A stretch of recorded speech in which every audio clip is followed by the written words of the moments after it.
Si vous vous demandez pourquoi cette vidéo s'appelle 83 bis, eh bien c'est parce que ma critique sur Odyssée sur les Trasamnil, je l'ai volontairement supprimée parce que je suis pas fier du résultat. Mais sinon, je peux vous dire un petit avis très rapidement. Alors, Odyssée sur les Trasamnil, enfin, pour moi, c'est pas un documentaire, c'est plus un voyage. Un voyage d'un fan qui veut retrouver son idole. C'est tout. Ce qui fait qu'en gros, c'est peut-être un mauvais documentaire, mais c'est pas non plus un mauvais film en soi. C'est plus, mais un bon petit voyage. C'est juste un bon petit voyage qu'on regarde et puis voilà. Ça change pas la vie, ça ne change pas la vie du monde, mais bon. Mais aujourd'hui, on va parler d'un film. Je sais qu'Halloween est passé, mais je vais quand même me faire plaisir pour celui-là. C'est parti.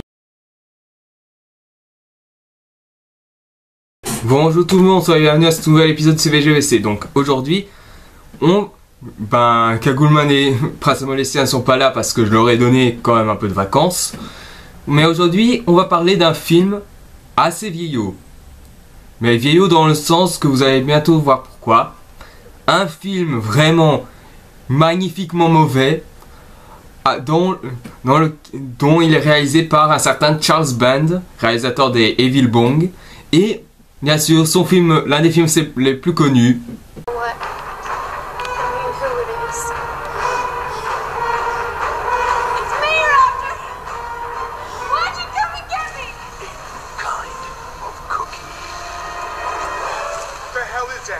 Well, it sure ain't the Pillsbury fucking dope boy.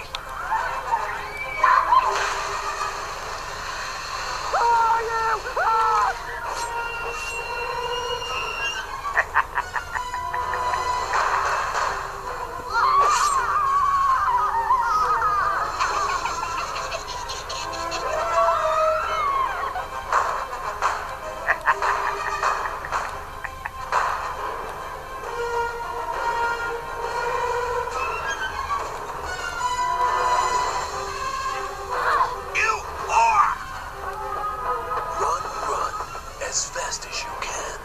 Something's in the oven. The ginger dead man. Evil never tasted so good. Eat me, you punk bitch. The Ginger Dead Man, sorti en 2005, réalisé par Charles Band. Et là vous allez me dire, il est sorti en 2005, il est peut-être vieux, il a plus de 10 ans maintenant, mais il n'est pas si vieux que ça, contrairement à d'autres films dans les années 80 ou 90. Sérieusement, si vous voyez le visuel, il aurait pu sortir dans les années 60, je vous le dis. Sinon voilà, niveau casting, pas vraiment des têtes grand connues à part Gary Busey. Gary Busey, je crois que j'ai vu quelque part. Attendez une seconde. Gary Busey. Gary Busey. Là. Qu'est-ce qu'il a fait ce mec? Gary Busey, il a fait... Donc il a fait un film télé appelé Universal Soldier 2. Il a fait Dr. Dolittle 3 où il a été l'une des voix. Il a fait... il a fait Entourage, mais ça on s'en fout. Et il a fait... L'arme fatale. C'était le méchant dans l'arme fatale. Le méchant dans l'arme fatale? Mais enfin, mais... Il aurait pu choisir mieux. Il aurait pu choisir mieux. Je veux dire, c'est une histoire d'un mec qui devient une bonne en pas de piste tueur. Il aurait pu choisir mieux. Bon. Mais bon, on va quand même parler du scénar, même si je vous l'ai déjà dit devant vous. C'est tout ce qu'il y a de plus classique et même un peu con. Donc, de quoi parle The Ginger Dead Man? Le personnage de Sarah est traumatisé de la mort de son père et de son frère, qui a été tué par un certain Millard, joué par Gary Busey. Celui-ci, Millard, se fait arrêter et exécuter par la suite, mais il a juré vengeance. Quelques temps plus tard, elle continue dans sa boulangerie-pâtisserie avec sa mère et ses deux amis. Mais malheureusement, en faisant un pain d'épices, elle se rend compte que que le tueur va prendre possession de celui-ci et qu'il va créer la vie dure à Sarah ainsi qu'à ses compagnons. Voilà le scénar. Ben, déjà, sachant que le truc con, hein, c'est déjà comment il a pu être dans ce bonhomme de pain d'épices. On verra plus tard. Mais déjà, niveau succès, c'est assez compliqué puisque le film, le budget est inconnu, même son score box-office est inconnu. Apparemment, ça doit être un film sorti directement en DVD. Mais voilà, vu qu'il a eu des suites, on peut laisser, et qu'il est devenu culte, on peut laisser croire que il a été bien vendu. Mais au niveau des critiques, ça a été négative.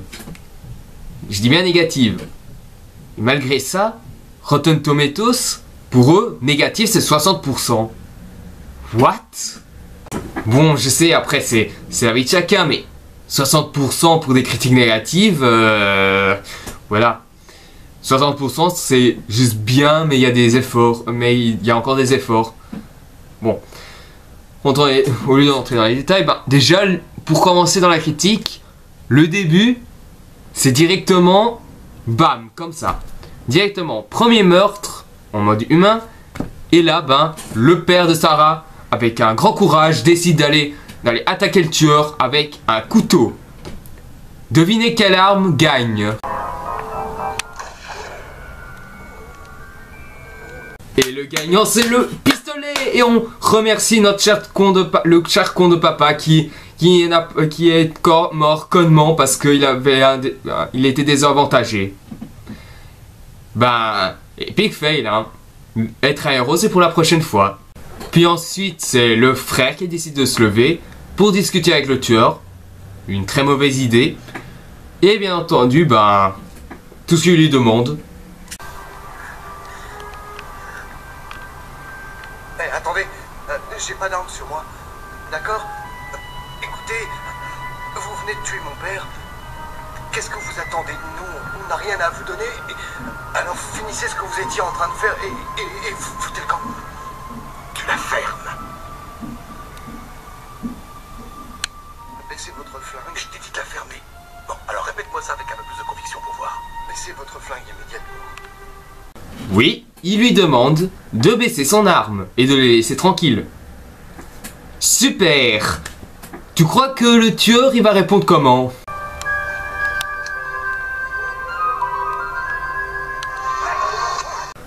Oui, tu sais, tu parles à un tueur de sang-froid. Tu crois que il va te laisser comme ça? Non mais franchement. Qu'est-ce qu'ils sont naïfs ces jeunes. Qu'est-ce qu'ils sont cons surtout. Mais bon, après ça, la fille, le Millard décide d'épargner Sarah. Pourquoi? On ne sait pas, mais il le fait. Et il lui dit de la philosophie comme ça. Ce mec, en fait, j'imagine... Ok, c'est un tueur, mais... Je suis presque sûr qu'il n'aurait pas dû être un tueur à gages. Non, mieux, il aurait dû être un psychologue. Mieux encore, un psychologue psychopathe. Là, il gagnerait bien son boulot. Voilà, docteur.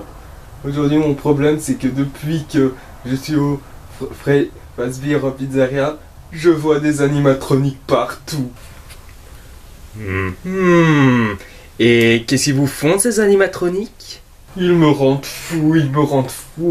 Déjà, il y a le renard qui n'arrête pas de me toquer à la porte, le lapin qui n'arrête pas de me stalker, le ours qui n'arrête pas de me faire une chanson à chaque fois qu'il arrive, et le pire, c'est ce poulet qui n'arrête pas de dire un seul mot, et ce seul mot, c'est...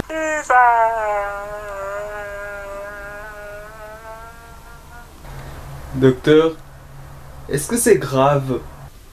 Eh bien, vous souffrez de schizophrénie. Et pour ça, il n'y a qu'une seule solution à faire. Crève! Voilà, au moins quelque chose d'original pour cette merde. Mais bon, malgré ça, Millard se fait arrêter. Il a été exécuté en promettant qu'il joue vengeance. Il y a eu le générique début. On s'en fiche un peu.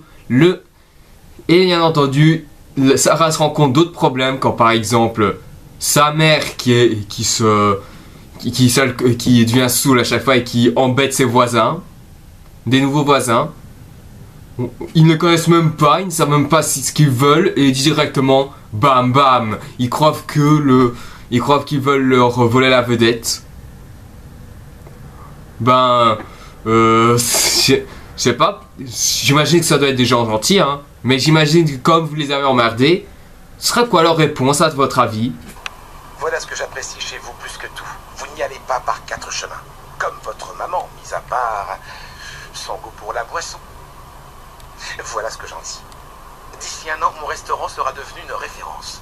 On viendra y manger des 4 coins du comté. Je ne voudrais pas que mes clients s'offensent à la vue de cette baraque à tarte. Réglons ce problème vite et bien. Pas d'avocat, pas d'intermédiaire. On n'a pas besoin de ces cons. Grâce à cet argent, vous et votre mère, vous aurez tout ce qu'il vous faudra. Et vous détruirez la boutique? C'est le progrès, ma jolie. Les vieux dehors et place aux nouveaux. Ah, comme par hasard, ils vous font chier pour vous mettre à la porte. Oh, si vous ne les avez pas emmerdés, ça ne serait jamais arrivé, n'est-ce pas? Donc voilà, après avoir discuté avec le propriétaire du nouveau restaurant ainsi que la fille de celui-ci qui est la caricature de plus de 2 500 000, elle décide de faire du pain d'épices, des bonhommes de pain d'épices donc. Et là, je vais commenter, mais vous allez voir qu'il y a un petit truc qui cloche. Alors elle a mis la tarte dessus.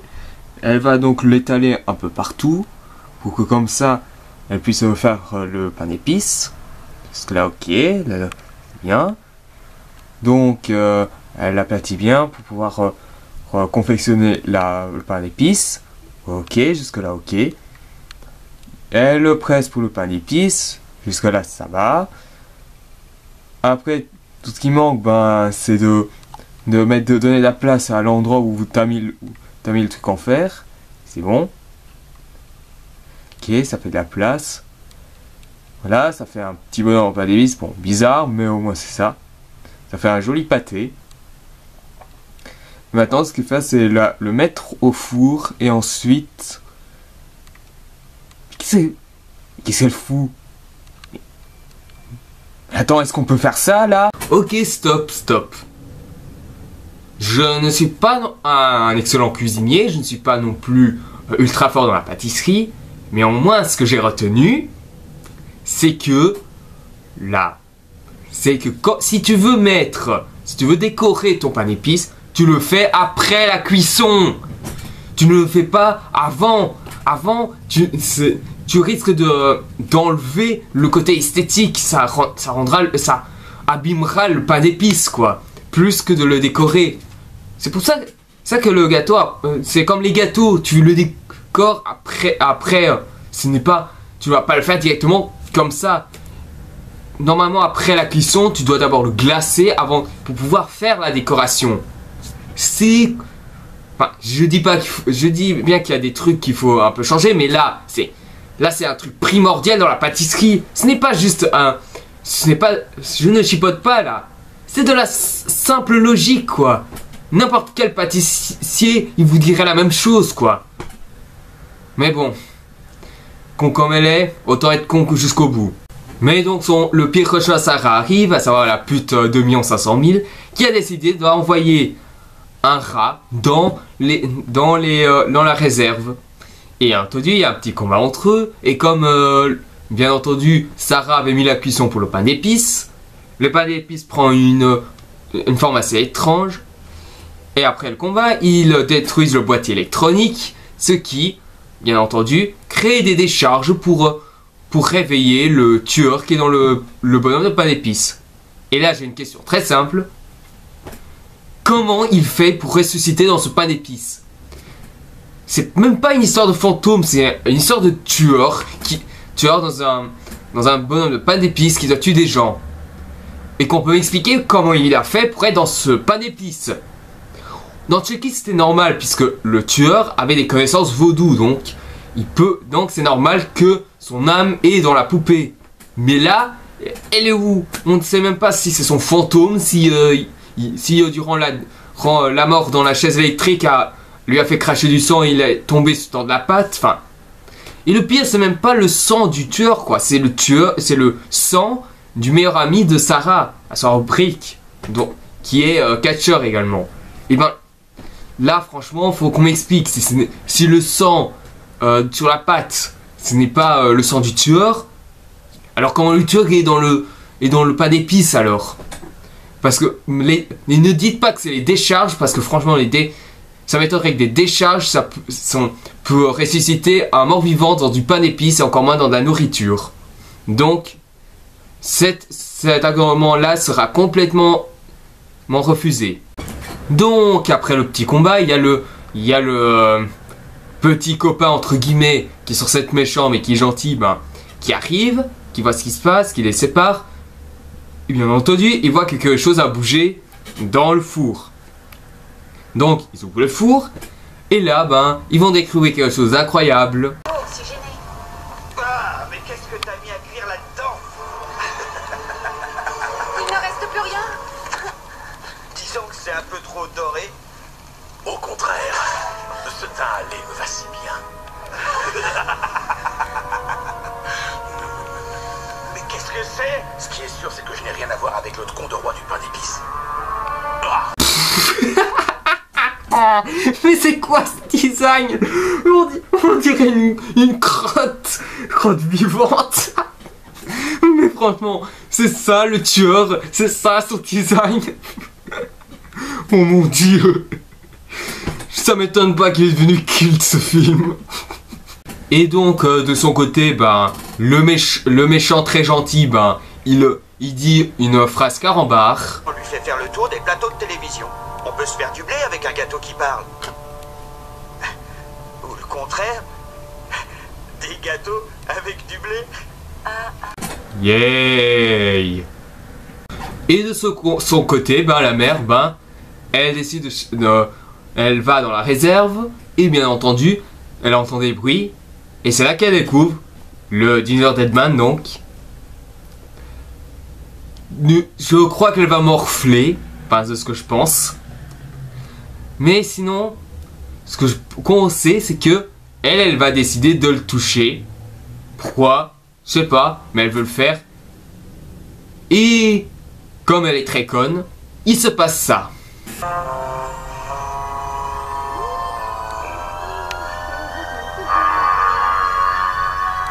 mère dit que ça ne se fait pas de montrer du doigt. Oui, tu vois un bonhomme de pain d'épices ultra moche qui te regarde de façon psychopathe et qu'il a l'air de cacher quelque chose. Tu ne vas pas le toucher, il va vraiment t'enlever quelque chose. Et bien entendu, le mec, il s'en va. Mais pourquoi il aurait pu l'achever? C'est... Ok, tu veux lui faire appeler que c'est le tueur et qu'il est le tueur et tout ça, mais bute-la! T'es dans un slasher dans lequel un tueur doit tuer des gens. C'est pas compliqué. Après oui, il y a des films d'horreur dans lesquels le tueur il ne tue pas beaucoup de victimes. Mais au moins quand il tue les victimes, il essaie de les empêcher de s'enfuir. Même dans Scream, dans lequel le tueur souvent il est parfois retardé par les victimes ou tout ça, il arrive quand même à tuer ses victimes quoi. À part le personnage principal parce que c'est le personnage principal, mais sinon voilà, tu vois un mec que tu dois tuer, tu le tues, point. Et bien entendu, le père va aller voir ce qui se passe dans la boulangerie parce que sa fille et son nouveau petit copain prennent un peu trop de temps. Et là, on se rend compte de quelque chose de très embarrassant. Vous croyez que les images saturées de Odyssée sur les traces d'un Nil ou encore la scène dans laquelle Chucky conduit une voiture dans le fils de Chucky était embarrassant? Non! Là, c'est embarrassant!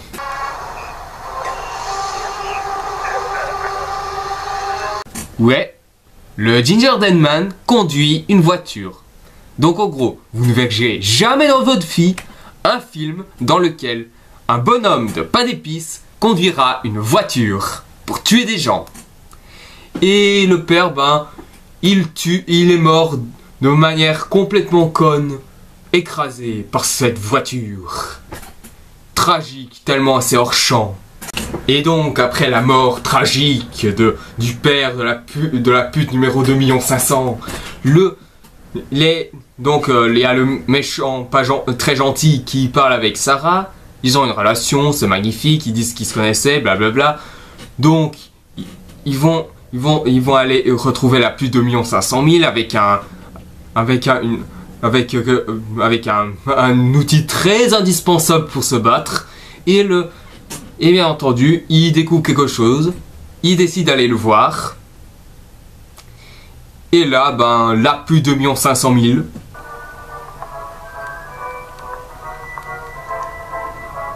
Pourquoi la lumière ne marche toujours pas?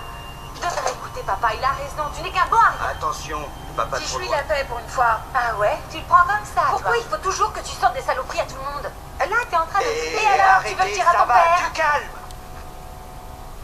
Regardez.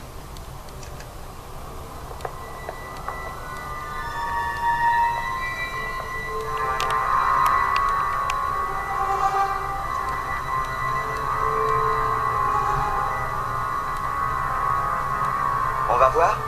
Oui, ça vaut mieux.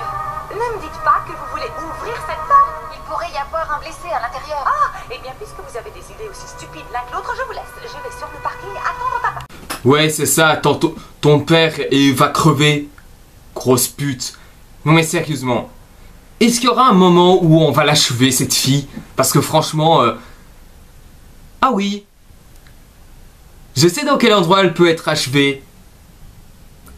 Ça va passer dans quelques secondes. Mais bon, après cette magnifique scène où la fille se fera attaquer par le la pute 2 500 000 se fera attaquer par Ginger Deadman, là, il découvre une des amies de Sarah dans la glacerie. Enfin, je pense que c'est la glacerie ou le réfrigérateur, on va dire réfrigérateur géant, à l'intérieur. Et là, je veux dire, dans un réfrigérateur géant, on est dans quoi? Moins 20, moins 50%, enfin... quelque chose du grand, peut-être moins 50 degrés, c'est exagéré, je dirais moins 20 degrés, on est dans un truc de moins 20 degrés, et je vous jure que c'est vrai, la fille qui était à l'intérieur survit. Ça fait déjà 2 fois, Ginger Deadman, ça fait 2 fois que tu rates l'occasion de tuer une personne. Il n'y a pas quelque chose qui cloche là? Ce sera quoi la prochaine bêtise? Ils enferment quelqu'un dans le four géant et il survit pendant je sais pas combien de temps et il survit. Non mais sérieux. Et donc là, la pute 2 500 000 arrive dans une réserve et là...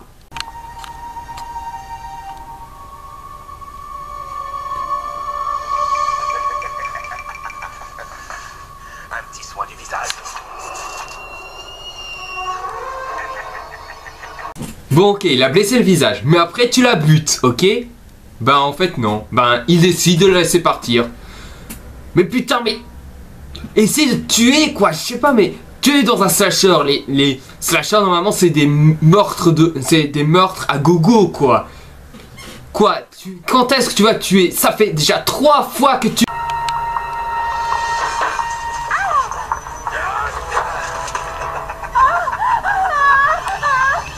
Wow. Merci, je crois. Bon au moins il s'est débarrassé de la pute, ce qui est bien ça. Mais le problème c'est que... il y a toujours 3 personnes qui ont survécu, donc suis bien tes péchés. Donc évidemment, Sarah et le méchant très gentil, ils vont sentir quelque chose de chaud. Et apparemment, ils se rendent compte que c'est la mère de Sarah qui est à l'intérieur. Ils décident donc d'aller la sauver. Et encore une fois, elle est encore en vie, la mère. Non, non, là c'est pas possible. Elle a été enfermée dans ce four géant. Et il est resté plusieurs minutes. Elle est censée devenir un humain rôti, bon pour les cannibales. Je sais pas, c'est un four qui peut brûler à plus de centaines de degrés. C'est impossible que la mère, elle a pu survivre. Le Ginger Deadman a fait chauffer le four à combien? À moins 5 degrés? Donc franchement là c'est surréaliste. Et donc après avoir sauvé sa mère, Sarah se fait elle-même piéger dans le four également. Dans un four de moins 5 degrés. Et bien Et je ne savais pas que le Ginger Deadman était con à ce point, mais bon. Il l'enferme, mais voilà, le méchant très gentil, ben, il a eu le temps de tirer une balle avant d'être assommé. Il libère Sarah, et bien sûr, les deux sont dans une mauvaise posture puisque le Ginger Deadman leur braque un fusil. Oui, je sais. Un bonhomme de pain d'épices qui braque un pistolet. Normal. Et donc, ben, t'as un Brick qui arrive après son tournoi de catch et qui décide d'aller l'affronter. Et là, ben, on se rend compte de quelque chose de magnifique. Pour la poussière, prépare-toi à affronter le pétrisseur Barjo. Ce soir, t'es foutu, je suis ton bourreau. Mais d'où est-ce qu'il sort, celui-là? Bon, finissons-en.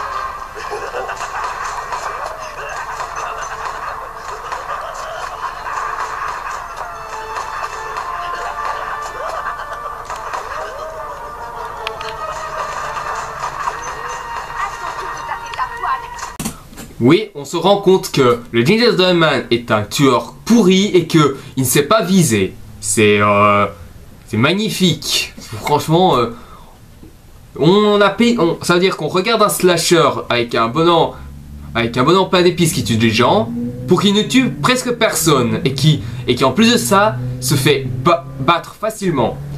Et c'est là que je me rends compte du gros problème du film en fait. Charles Band prend son histoire en sérieux, alors que le film, il n'est pas censé être sérieux à la base. Je sais pas, mais le film, c'est tu as un bonhomme de pain d'épices qui tue des gens, fait une parodie, fait une satire, mais pas un film sérieux, ça marche pas. Et pour le coup, ça ne marche pas. Et ensuite, bah. Il y a aussi un truc que j'ai oublié de dire dans le film, mais il y a un moment où le Ginger Deadman a voulu demander au rat de le bouffer. Je ne sais pas comment je dois interpréter ça, mais voyant que le rat n'en a rien à foutre, passons. Mais là, bien sûr, le Ginger Deadman provoque Brick à le manger, jusqu'à bien sûr après dire qu'il ne devrait pas faire ça, c'est dégueulasse. C'est lui qui voit. Mais sinon, ben, on se rend compte qu'en fait, que le manger, ça va être une mauvaise idée. Mais en gros, le Brick. Ah, pétrisseur Barjo n'est la salope de personne.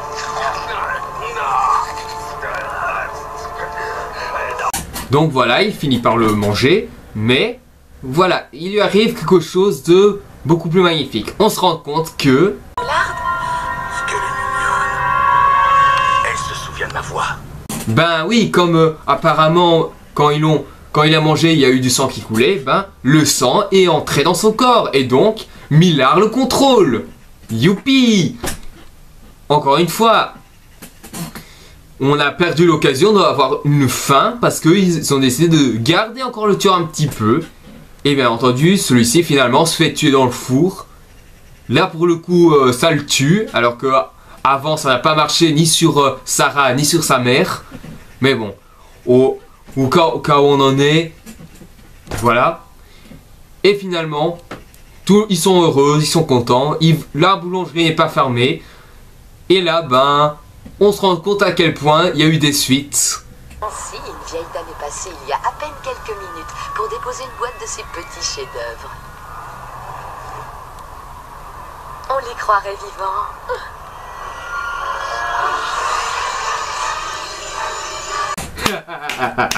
Il y aura une suite parce que la mère cette femme donne des pains d'épices et qu'elle dit qu'il se croit vivant.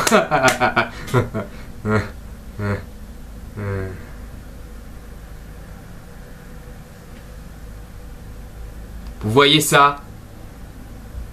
Ben, ce n'est pas exquis. Donc voilà, pour conclure, ce film est extrêmement mauvais. Si on peut le voir pour un nanar, si vous voulez, mais par contre, c'est vraiment, mais vraiment nul.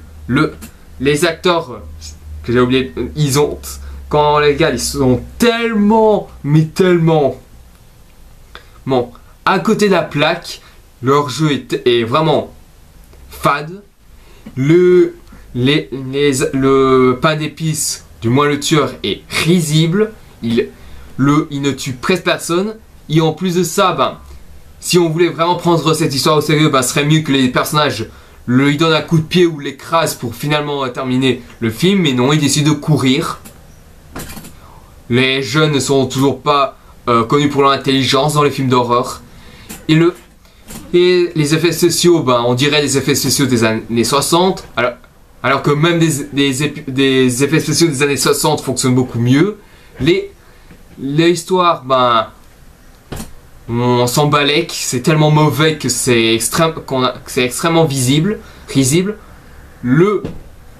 Et aussi également la réalisation qui est trop vieillot, surtout pour 2005 et surtout également pour un directo DVD. Et je vous jure qu'un directo DVD classique est beaucoup mieux que ce film. Donc voilà, merci d'avoir vu cette vidéo. Si vous avez aimé, mettez un j'aime. Si vous voulez en savoir plus sur les prochaines vidéos à venir, abonnez-vous. N'oubliez pas de me poser des questions si vous en avez. Envoyez-moi dans les commentaires, on en discutera. Et aussi de regarder mes précédentes vidéos dans ma chaîne ou dans l'ancienne chaîne pour voir mes améliorations au fur et à mesure des vidéos. Donc la prochaine fois, je l'espère, c'est la Marvel rétrospective partie 2. Il faut au moins que je la termine. Sur ce, ben, portez-vous bien.